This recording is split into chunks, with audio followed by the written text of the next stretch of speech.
Tcharam! Mais um Daniel hoje responde, grande dia aqui. Hoje é o dia do episódio número 31. E a pergunta que vem aqui é de um grande amigão aqui, Eduardo Klein.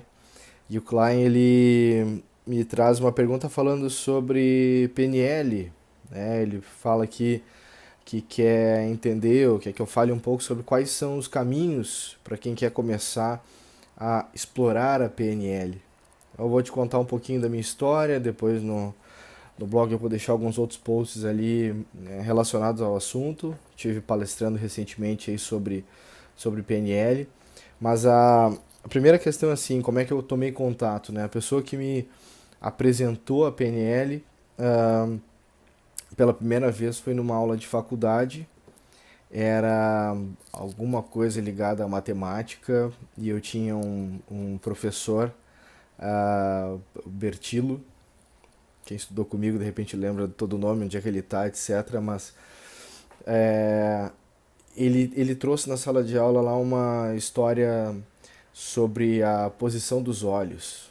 Se você está pensando, sendo crítico, se está tendo diálogo interno, coisa parecida, e ali mencionava alguma coisa sobre PNL. E é louco, assim, porque muita gente conhece PNL achando que PNL é isso, é começar a ler as pessoas e entender o que elas estão fazendo. E não tem nada a ver com isso. Na verdade, isso é uma coisinha muito pequena no aprendizado que a gente tem nesse mundo aí. A grande questão, então, esse foi o primeiro contato, a gente está falando aí de, sei lá, 97, 98. 10 anos depois, eu participei de um curso de análise de negócios com Luiz Parzanello e Marcos Brasil Moraes. Luiz Parzanello, que considero até hoje um mentor para mim em várias questões, a gente sempre conversa muito. E, e o Marcos Brasil foi o meu mestre no caminho da PNL. Em 2007 foi o primeiro contato que eu tive com ele nesse curso, onde comecei a conhecer um pouco mais sobre PNL e depois eu fiz toda a formação de PNL, fazendo os módulos de Practitioner, o Master e depois o Trainer, né, com o próprio Marcos Brasil Moraes, é, na Escola Livre, né, Portal Escola Livre é o nome do site que ele tem aqui, né, da escola que ele tem aqui em Porto Alegre, e também ele roda algumas coisas em outros estados. E então, de 2007 foi o primeiro contato, mas de 2011 para frente, eu acho que foi o grande movimento assim que eu tive com a PNL, e de um modo ou de outro eu continuo me estruturando e estudando o assunto, né? É, sobre por onde começar, eu diria para buscar conteúdo do John Grider, do Richard Bandler. Pode ser um bom início. Eu vou colocar como link dois vídeos do John Grinder que eu acho muito interessantes e para mim é o grande aprendizado da PNL. Ah, a PNL fala muito. Tem uma história de pressupostos, né? E tem uma. Deixa eu ver até se eu acho aqui um. Enquanto eu estou procurando. Deixa eu ver o mapa. Tem um pressuposto da PNL que fala que o mapa não é o território.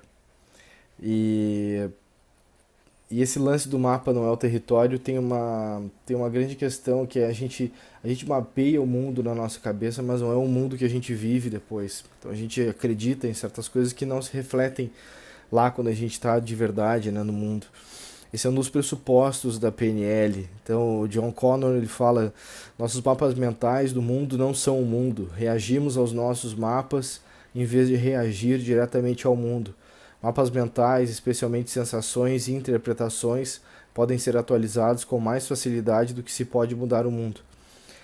Esse lance é extremamente. Eu sou um amante dos mapas mentais, mas o grande lance é a gente conseguir entender como que a gente funciona e como é que isso aí se impacta quando a gente está vivendo no próprio mundo, né? E o que eu estava procurando aqui na internet é de um post do Luiz Parzanello mesmo, lá de 2008.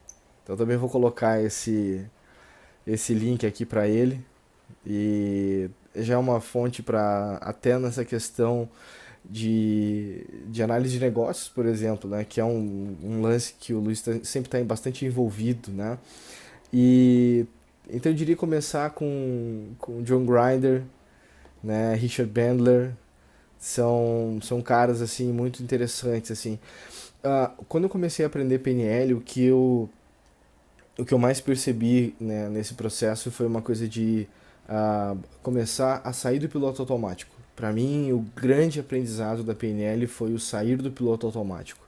Então eu começava a vivenciar coisas no meu dia a dia e ali de repente eu começava a ver que, puxa, esse comportamento meu não é legal e eu quero me comportar diferente. A partir disso eu começava a entender quais eram os caminhos que eu estava fazendo, né? Por exemplo, às vezes eu me irritava com uma situação, pô, aquele fulano, aquela pessoa lá me tira do sério. E aí eu sempre brinco isso quando eu converso com as pessoas sobre esse tipo de estrutura de comunicação, aquela pessoa me tira do sério, é que não existe isso. É você que sai do sério. Aquela pessoa está sendo capaz de fazer você sair do sério. Tem alguém que está ali do outro lado conversando com você, que fala algo, que faz algum gesto, que, enfim, que expressa alguma coisa que desmonta você, que faz você entrar num caminho que você não queria estar indo.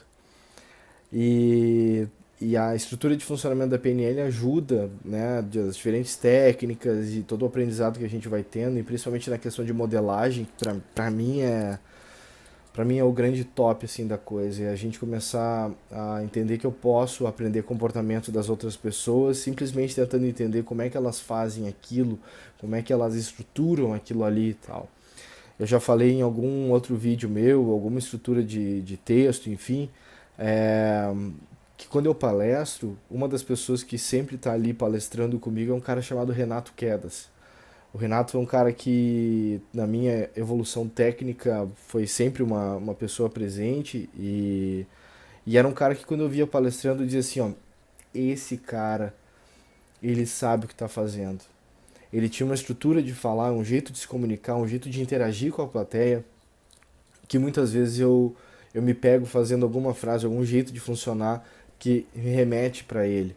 Claro, ao longo do tempo a gente vai descobrindo outras pessoas, outros palestrantes, outras comunicadores que a gente acaba se identificando. E isso vai funcionar para tudo que a gente faz na nossa vida. Então, quando eu jogo tênis ou quando eu jogo basquete, qualquer situação, a gente vai começar a querer modelar outras pessoas. Olha aquele cara ali, aquele jogador de tênis, o jeito que ele faz o backhand dele, eu vou tentar fazer igual. Eu vou ver o que está acontecendo, o que ele está fazendo lá.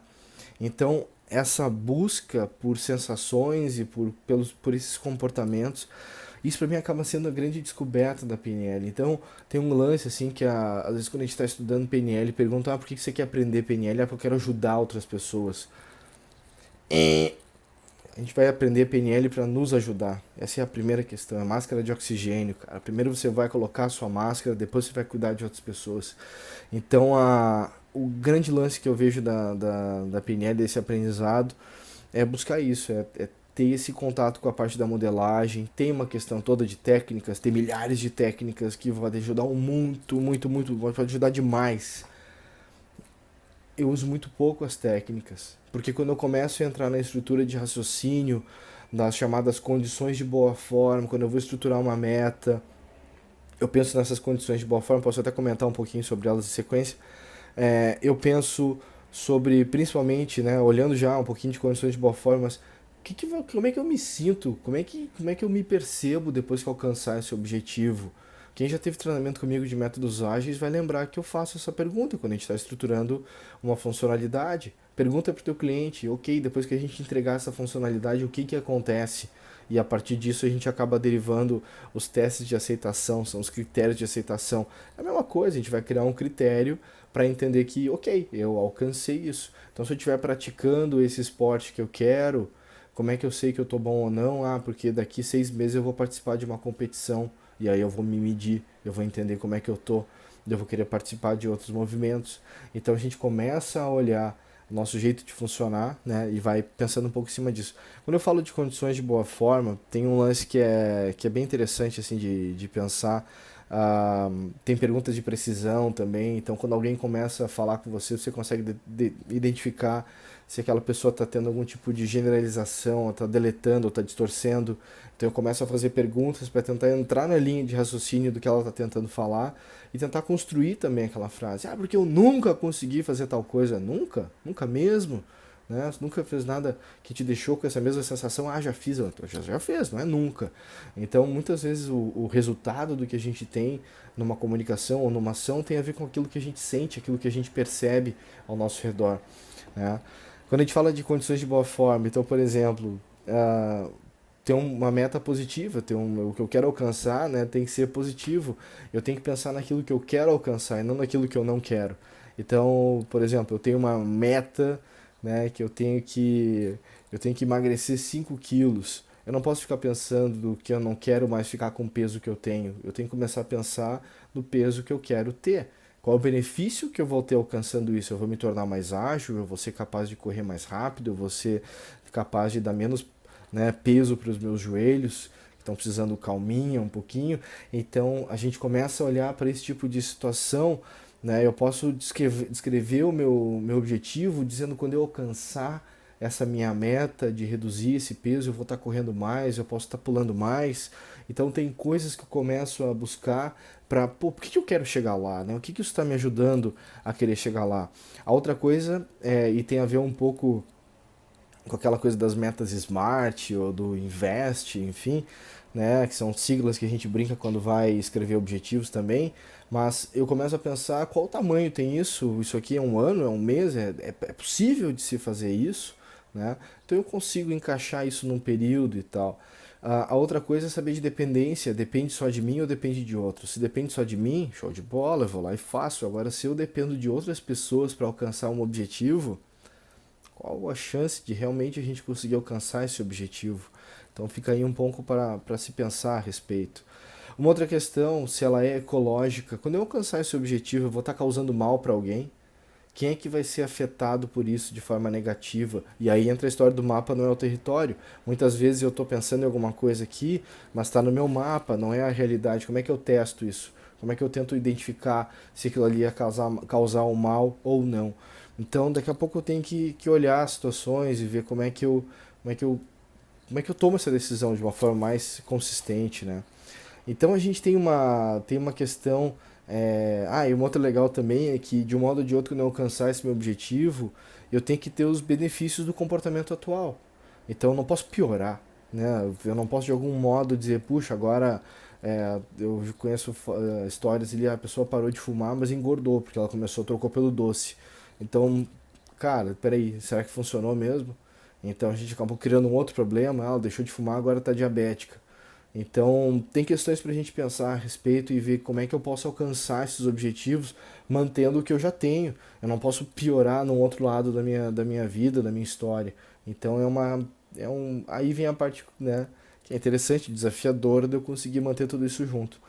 Então, é muito interessante olhar para essa questão da PNL, principalmente nesses fatos, assim, de como que eu estabeleço as metas, de como que eu mudo meu comportamento, né, entendendo por que eu quero mudar esse comportamento e assim vai. Eu diria que muito do Viva Seu Tempo ele surge também com essa brincadeira toda da PNL, quer dizer, quando eu comecei a escrever mais sobre o Viva Seu Tempo, era mostrando, ok, eu percebi que eu mudei um monte de coisa. O que foi que eu mudei? Por que eu mudei?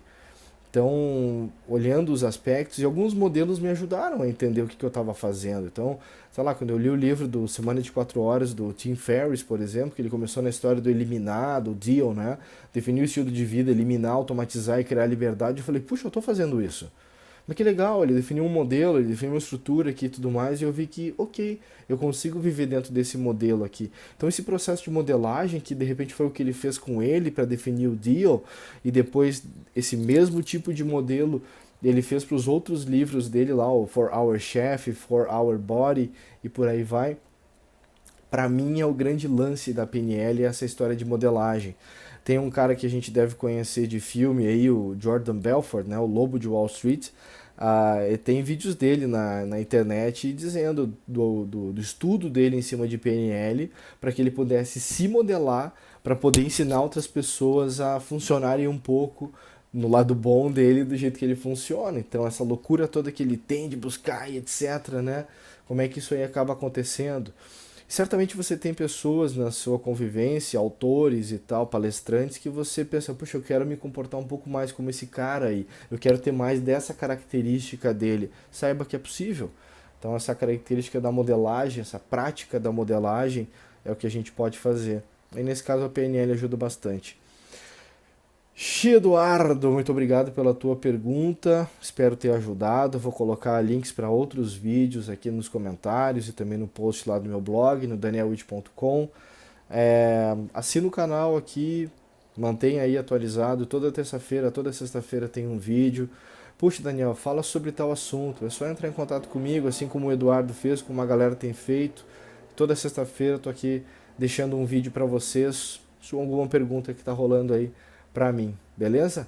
Agradeço de novo aí, galera, muito bom e até a próxima. Esse foi o Daniel Te Responde, episódio número 31, mais um pra conta, já fechamos um mês aí de episódios então. Valeu!